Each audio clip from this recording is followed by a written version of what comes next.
हैं कि भाई सर क्या होता है, हम लोग क्या कर रहे हैं यहाँ पे एक लॉ पास कर रहे हैं, लेकिन आगे जाके लॉ 1 साल 2 साल के बाद फिर इसमें दरार आ जाता है। इससे बेहतर है कि हम लोग क्या करें, जब हम लोग ये 1919 वाले लॉ पास कर रहे हैं, ठीक है, एक्ट पास कर रहे हैं, तो इसके साथ हम लोग एक कमीशन बनाएंगे, बताया था नहीं? कमीशन का बताया था कि नहीं? फिर बाद में ये भी कहा था 1927 में ये कमीशन आ जाता है। उसने वादा किया था कितने साल बाद? अब 10 साल बाद, अब 10 साल बाद 1919 में क्या हो रहा है? मुआहदा हो रहा है। इंडियन एक्ट 1919 में क्या हो रहा है? एक एक्ट पास हो रहा है। कौन सा act? Indian constitution, Indian council act 1919।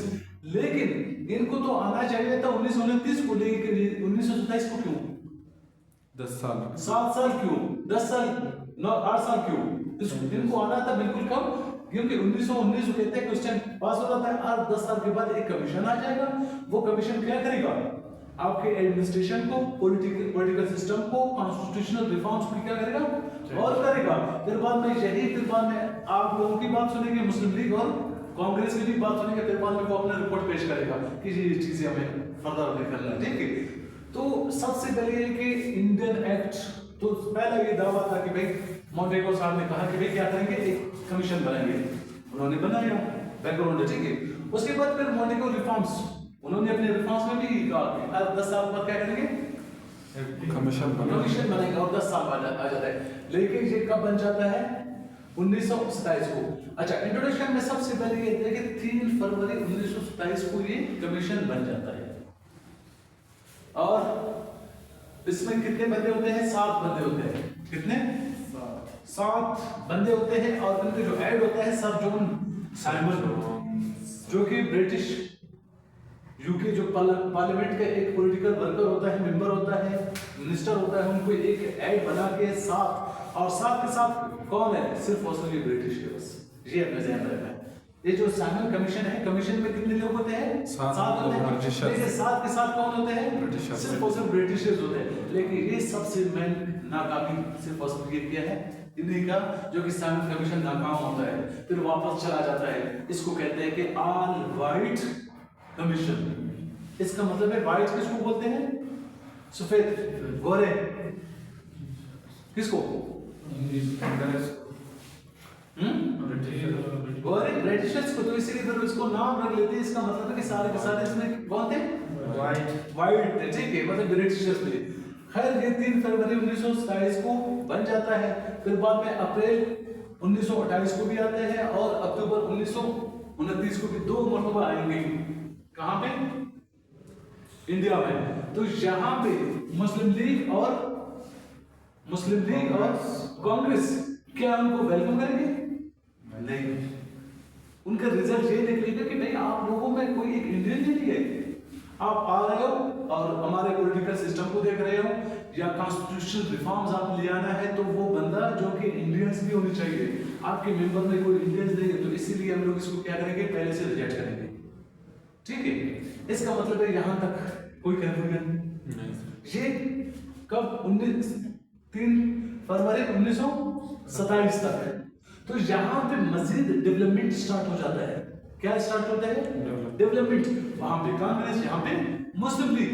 तो यहाँ पे देखते हैं कि मुस्लिम लीग कहता है, देखते हैं कि भाई ये अंग्रेज ने हमारे साथ धोखा भी किया, अब बेहतर है कि वापस यूनाइटेड हो जाए।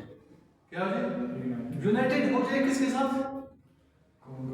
कांग्रेस के साथ। लेकिन कांग्रेस का एक और बड़ा मसला है। कांग्रेस यही कहता है कि भाई सेपरेट इलेक्टेड्स अच्छा नहीं है। कौन कहते हैं? नेहरू, मोतीलाल नेहरू।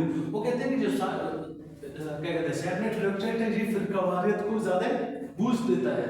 तो इसी की वजह से वो क्या करता है, इवन तो 1916 में उन्होंने उस टाइम एक्सेप्ट किया, फिर बाद में उन्होंने एक्सेप्ट नहीं किया।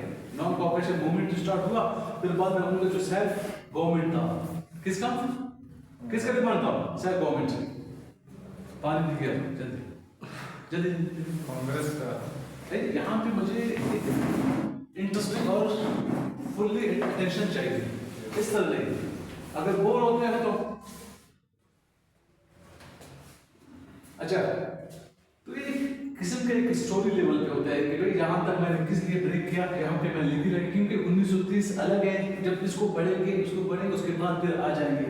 ये आखिर में उनका रिपोर्ट है, ये लास्ट में, क्योंकि सबसे पहले आ जाते हैं 27 को बन जाता है, फिर बाद में क्या कहते हैं अप्रैल और अक्टूबर को 2 दफा। ठीक है 2 दफा आता है। ठीक है, तो यहाँ पे अब कैद-ए-आज़म क्या कर रहा है, कैद-ए-आज़म उस टाइम पर लीग का क्या होता है, एक कॉन्फ्रेंस बुला लेता है दिल्ली में, तो वहां पे एक अपना प्रपोजल देता है, क्या देता है, एक तजवीज देता है कि कहते हैं यार इस तरह कर लेते हैं कि ब्रिटिशर्स वैसे भी आपको पता है कि तहरीक खिलाफत भी हुई, नॉन कोऑपरेटिव मूवमेंट भी होगी, जितना भी हम लोग प्रोटेस्ट करें, लेकिन नुकसान किसका है, हमारा है, ब्रिटिशर्स का नहीं। तो इससे बेहतर है कि फिर से मुतहद हो जाए। तो कहते हैं मुतहद किस बात पे, यहाँ पे सर शफी भी होता है, सर शफी याद है, first Muslim law minister in British government era, ठीक है याद है आपको, वो भी है, और हकीम अजमल वो भी है, अली गौरदास होते हैं, वो सारे जितने भी मुस्लिम्स हैं वो भी है यहाँ पे। तो वो कहता है कि आगे इस तरह कर लेते हैं, मैं एक प्रपोजल पेश कर लेता हूँ, लिहाजा जहाँ पे वो ठीक है, कांग्रेस कहता है कि भाई हम लोग सेपरेट इलेक्टोरेट को एक्सेप्ट नहीं करते, नहीं मानते, कहते हैं ठीक है नहीं मानते हैं तो हम लोग क्या करेंगे, ज्वाइंट इलेक्शन करेंगे। तो ज्वाइंट इलेक्शन उस बुनियाद पे करेंगे अगर वो पॉपुलेशन के हिसाब से क्या करें, हमें वही वेटेज दे दें, और साथ साथ में सिंध को मुंबई से क्या करें, अलग करें। किस लिए अलग करें, क्योंकि अक्सर मसला कहाँ पे होता था, मुंबई में होता था, इसमें मुंबई में, ठीक है, क्योंकि यहाँ पे मेजॉरिटी किसका था, दोनों मुस्लिम्स और हिंदूज, और मुस्लिम्स बिखरे हुए थे, ठीक है। जब ज्वाइंट इलेक्शन होता था तो यहाँ पे अक्सर कौन जीता था, हिंदूज। और दूसरी बात, ठीक है, सिर्फ मैं मुंबई का नहीं कह रहा, यहाँ जो आपका पाकिस्तान है कराची तक, इसका मतलब है सिंध, राजस्थान, और ये जो सिंध एरिया है ये किसके अंदर में थे, मुस्लिम्स भी और हिंदूज भी थे, और ये बिल्कुल मुंबई तक फैला हुआ था। जहां कराची है वहां पे मुंबई है, कितना बड़ा फासला है। अब ये एरिया बिल्कुल डिस्टर्ब था, कैद-ए-आज़म कह रहे कि भाई वो सेपरेट इलेक्टोरेट के लिए नहीं मान रहे, और मोतीलाल नेहरू खुद कहते हैं कि भाई सेपरेट इलेक्टोरेट क्या करेगा, हमें मजीद डिस्टर्ब करेगा। किस हवाले से डिस्टर्ब करेगा, किस हवाले से डिस्टर्ब करेगा, कि ये है कि वो कहते हैं ये फिरकावारियत को, फिरकावारियत क्या होता है, सेक्टरिज्म, इस्लामिस्ट, रिलीजियस, ठीक है, इनको क्या करता है, बढ़ावा दे देता है। तो लिहाजा इस तरह कर लेते हैं, इस जो आपका जो तजवीज़ है इसको क्या करेंगे, खत्म करेंगे। उसने कहा ठीक है खत्म करो, कोई इशू नहीं है, लेकिन ये है कि सिंध को आपने क्या करना है, अलग करना है, एक सूबा बनाना है, कैद-ए-आज़म कहता है, ठीक है।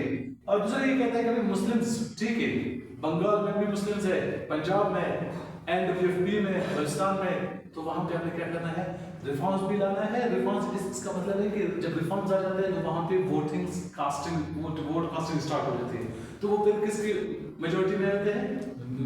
जब रिफॉर्म्स आता है तो वैसे इलाके एक कबायली इलाके थे, तो वहां पे इवन तो जितना भी ज्यादा थे मुस्लिम्स की मेजॉरिटी वहां पे थे पॉपुलेशन, तो वहां पे वोट ही नहीं हो रहे थे। उन्होंने कहा कि भाई यहाँ पे आगे रिफॉर्म्स करो और वोटिंग स्टार्ट कर लेंगे, फिर देखेंगे कौन जीतेगा। तो उसने कहा कि इनका एक दिल्ली प्रपोजल था। सबसे पहले ये कि बैकग्राउंड इसका क्या है, बैकग्राउंड ये है कि रोल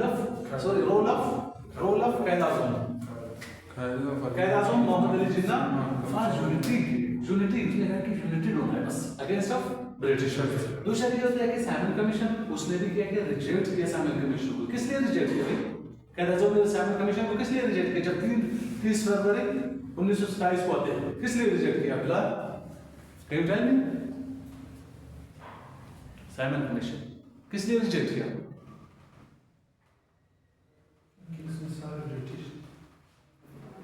सर उधर ब्रिटिश थे, 7 बंदे थे, सब के सब जो है ना ब्रिटिश। मेमोरी सिर्फ आपको सब क्या है, धक्का देना है बस, ठीक है। लेकिन ये कि अपने माइंड को प्रिजर्व रखना है, राइट। इसका मतलब है जो भी इंसान बोर होता है, इसका मतलब ये है कि वो अपना माइंड होता है। सर सुबह 6 बजे उठता हूँ, उसके बाद नहीं सोता हूँ, क्लास, उसके बाद लाइब्रेरी, फिर रात जो है ना 11-12 बजे फिर सोता हूँ। 3:30 को मैंने सोया है, ठीक है। उसके बाद फिर 9 बजे जाना, इसका मतलब है मैं भी सीखूं, ठीक है। आप कोशिश करें, ठीक है, कीमती वक्त यही है। उसके ऊपर बार बार आपने लेक्चर ले लेना, फिर आप जाओ अपने लाइब्रेरी में कॉन्सेप्ट क्लियर करो, उसके बाद फिर बुक्स आपने पढ़ना है बस, ठीक है। चीज यही है, बुक्स में भी चीज यही है, लेकिन ये है कि आपको कंफ्यूज करेंगे, चाहे तुम पाकिस्तान को पढ़ो या आपको अलग समझ आ रहा है, बिल्कुल आपको पता ही नहीं चलता कि क्या है। इसका मतलब बैकग्राउंड थोड़ा बहुत आपको पता चले, ठीक है। तो ये सारे बैकग्राउंड है और मैनेज कर लो चीजों को। मैं एक होता है लेक्चर देना, लेक्चर डिलीवर कर फिर चला, ठीक है। मैं लिख रहा हूँ बोर्ड पे ये चीज है बच्चों की तरह, तो इसलिए मैं कोशिश कर रहा हूँ कि आपके माइंड में आ जाए, ठीक है। तो ये किस लिए उसने एक्सेप्ट नहीं किया, रिजेक्ट किया, क्योंकि वहां पे और साइमन कमीशन का दूसरा नाम क्या है? White commission, all white commission, थोड़ा सा सही, ठीक है। ऑल वाइट अगर आप लोग कोई दूसरा ले ले सर, ऑल वाइट कमीशन, ठीक है। तो उसने कहा कि इसको हम लोग रिजेक्ट करेंगे, तो जब क्योंकि वो कमीशन आता है तो वो आपको कुछ तजवीज दे देगा, रिपोर्ट दे देगा कि इस पे हम लोग क्या करेंगे, नेक्स्ट कॉन्स्टिट्यूशन हम लोग इसलिए होगा। इसका मतलब है दूसरा जो कानून होगा इसी पे होगा, लेकिन वो कहता है कि हम लोग इसको क्या करेंगे, एक्सेप्ट नहीं करेंगे, ठीक है। तो यहाँ पे और इंट्रोडक्शन इसका क्या होता है, इंट्रोडक्शन ये है कि कॉन्फ्रेंस मुस्लिम लीग ने एक कॉन्फ्रेंस बुलाया, उसने एक तजवीज दे दिया, तजवीज क्या दिया, ठीक है। तो यहाँ पे इसका मेन ऑब्जेक्टिव्स क्या है, ठीक है। मेन ऑब्जेक्टिव्स करके पॉइंट में आ जाता है वो है, ठीक है। अच्छा, रोल ऑफ कायदाज़ुम भी क्या था, ठीक है। मेन ऑब्जेक्टिव्स में ये है कि उसने कहा कि हम लोग सेपरेट लेक्चर करेंगे, खत्म करेंगे जॉइंट लेक्चर, ठीक है, जॉइंट। लेकिन उस बुनियाद पे सबसे पहले ये कि मुस्लिम रिप्रेजेंटेटिव 1/3 इन सेंट्रल लेजिस्लेटिव, याद है सेंट्रल लेजिस्लेटिव कौन सा था? यस सर, एडिशनल में बना, यस सर। सेंटर में जो एडिशनल था उसको खत्म किया, फिर उसको लिखा क्या, सेंट्रल लेजिस्लेटिव। तो इस तरफ क्या थे, काउंसिल ऑफ स्टेट और लेजिस्लेटिव असेंबली, ठीक है। तो लेजिस्लेटिव असेंबली में मुस्लिम भी थे और हिंदू भी थे, लेकिन वहां पे मुस्लिम्स कम थे। उन्होंने कहा कि भाई 3 हिंदू 1 मुस्लिम, 3 हिंदू 1 मुस्लिम, इस तरह आपने आबादी के साथ में सीट दे देना, ठीक है। तो दूसरा ये है कि Balochistan and WFP, north west frontier provinces, जितने भी के एरियाज, ठीक है, शुमाली एरियाज, ठीक है, तो उस एरिया को कहते हैं। और दूसरा साथ में बलूचिस्तान, उस टाइम बलूचिस्तान कोई इस तरह का स्टेटस नहीं था, वो नवाब के साथ थे, तो वहां पे बिल्कुल मुस्लिम्स थे, लेकिन यहाँ पे कोई भी इलेक्शन नहीं करता था। तो यहाँ पे कोशिश कर रहे थे कि भाई खासकर बलूचिस्तान को क्या करें, अभी से हैंड ओवर करें, और ये किसको, पंजाब के या मुस्लिम इंडिया के इसमें क्या करते हैं, टेरिटरी में ले आए, और खासकर इलेक्टोरल टेरिटरी, ठीक है। उसने कहा कि वहां पे ब्रिटिश के चाहिए वो उसको क्या करें, वहां पे रिफॉर्म्स लाए। अब ब्रिटिश के लिए बहुत बड़ा मसला था कि मैं जाऊंगा वहां पे रिफॉर्म्स के लिए, तो वो कहेंगे खैर है कौन हो। दूसरा WFP वो बिल्कुल अफगानिस्तान में मार रहे, अफगानिस्तान कहते हैं नहीं मेरे थे, आप किस तरह आते। तो इनके लिए थोड़ा सिक्योरिटी के हवाले से मसला था, तो फिर भी कोशिश कर रहा था, ब्रिटिश कोशिश कर रहा था कि भाई वहां पे मैं रिफॉर्म्स लाऊं, वहां पे उनको क्या करे, एक क्या कहते हैं सूबा आईने रूप दे दो। तो यही कि जितने भी उनके थे क्या कहते हैं डिमांड थे कि ताकि वहां से पूरा करें, और वो किसकी टेरिटरी में है, मुस्लिम्स की। दूसरा सिंध सेपरेट, सिंध को सेपरेट करना, ठीक है, सिंध को हमें सेपरेट करना, ठीक है। इसका मतलब है कि भाई ये मुंबई और सिंध है, यहाँ पे भी मुस्लिम्स है, और इस एरिया में ये एरिया बिल्कुल मुस्लिम्स है, और ज्यादा तकरीबन यहाँ पे हिंदू है, ठीक है। तो इसका मतलब है मुंबई क्या है, वैलिड है किसके लिए, हिंदू के लिए, वोट के लिए वैलिड है, लेकिन सिंध वोट के लिए वैलिड नहीं, क्योंकि वहां पे कम है, तादाद कम है, समझ आ गया। 2 लाख और 3 लाख, तो कौन यहाँ पे इलेक्शन कर सकता है, 3 लाख मुंबई। तो यहाँ पे तो कहता उसने कहा कि ठीक है मैं आपको सेपरेट इलेक्टेड करके नहीं कह रहा हूँ, ठीक है नहीं दे दो, लेकिन ये सिंध को आपने क्या करना है, अलग प्रोमिस डिक्लेयर करना है। जब अलग प्रोमिस होगा तो मींस वहां पे कोई इसका कंपटीशन नहीं, वहां पे जितने भी हिंदूज हैं तो वो वोट्स नहीं दे सकते, क्योंकि ज्वाइंट है, सेपरेट तो नहीं है, ज्वाइंट है। सिंध अगर अलग हुआ जितने भी सीट है सिर्फ और सिर्फ सिंध के नाम से। फिर कंपटीशन में मुंबई वो अलग होगी। तो यहाँ पे जितने भी मुस्लिम्स हैं और जितने भी हिंदूज हैं, तो मुस्लिम 70% है, हिंदूज 50% है। वहां पे जो 50% हिंदूज है वो बाकी लोग ऐसे कैसे रहेंगे। लेकिन ये डिमांड्स रखा किसने, कैलाश ने यही डिमांड रखा दिल्ली पर समझ आ गई। अच्छा उसके बाद फिर आ जाता है कि भाई ज्वाइंट इलेक्शन मंजूर है। ज्वाइंट इलेक्शन सर कैसे? अच्छा ज्वाइंट इलेक्शन ये है कि फर्ज करें एक होता है सेपरेट इलेक्शन। सर ये मैं उस दिन से मैंने नहीं समझा, जहांगीर ने समझाने की कोशिश की लेकिन सेपरेट इलेक्शन उसने समझाया कि अलग से इलेक्शन करेंगे, अलग से यहाँ पे मैंने एक एग्जांपल ले लिया, सिंध है और मुंबई एक ही प्रोविंस में है। यस सर, सिंध में 2 लाख बंदे हैं, यस सर, फर्ज करें पूरा मुंबई और सिंध में, ठीक है तादाद कितने हैं, 5 लाख है। कितने हैं, 5 लाख है। 2 लाख मुस्लिम है और 3 लाख हिंदूज है। समझ आ गए? इसका मतलब है यहाँ पे अक्सरियत कौन है, हिंदूज है। तो वोट सिर्फ और सिर्फ यहाँ पे हुआ, मुस्लिम्स के दरमियान में नहीं। अच्छा उनका बस नहीं होगी क्योंकि मेजोरिटी के हिसाब से देखा जाता है। तो सेपरेट ये है कि भाई इसको कहते हैं जॉइंट, ठीक है, और इसको कहते हैं सेपरेट ज्वाइंट कहते हैं, ठीक है। और सेपरेट वो होता है कि फर्ज करें जहां पे भी मुस्लिम्स हैं, ठीक है, जिस तरह ये 3 लाख हिंदूज हैं और 2 लाख मुस्लिम्स हैं, ठीक है। तो सेपरेट का मतलब है यहाँ पे मुस्लिम्स अलग से क्या करेंगे, अपना इलेक्शन करेंगे, अपना वोट करेंगे और हिंदूज अपना अलग से वोट करेंगे। फिर एक किस्म का कंपटीशन होगा। यस सर, इसको कहते हैं सेपरेट। Separate। ज्वाइंट वो होता है कि भाई इन दोनों के दरमियान, और वो भी मेजोरिटी को देख के। जब मेजोरिटी ये है कि यहाँ पे मेजोरिटी किसका है, हिंदूज का है, तो वहां पे सिर्फ और सिर्फ एक हिंदू वोट करते हैं, मुस्लिम नहीं। तो उसने कहा कि यहाँ पे जॉइंट मुझे क्या है, जॉइंट मंजूर है। इलेक्शन है। इसका मतलब है अगर आप नहीं मानते हो तो मुझे मंजूर है, तब तक सिंध को आप अलग ना करें। एनडब्ल्यूएफ गुलिस्तान में रिफॉर्म्स ला लिया, ठीक है। उसने सोचा कि भाई अगर गुलिस्तान में वहां पे रिफॉर्म्स लाए तो इसका मतलब है मेजॉरिटी किसके पास होगा, मुस्लिम्स। सिंध को आपने अलग किया, मेजॉरिटी किसके पास होगा, मुस्लिम्स। तो दोनों सेम थे। अब यहाँ पे नेहरू परेशान होता है। और दूसरा ये कि वेटेज सिस्टम, वेटेज सिस्टम वो होता है जहां पे हिंदूज होता है या मुस्लिम, जिस तरह बंगाल में जिस तरह ये ईस्ट बंगाल था, ईस्ट बंगाल में क्या मुस्लिम्स थे, यस सर, और वेस्ट क्या थे, हिंदूज थे। तो वहां पे हिंदूज और मुस्लिम्स, तो वहां पे उसने कहा कि भाई जो वेस्ट बंगाल में हिंदूज है लेकिन वहां पे मुस्लिम्स भी है।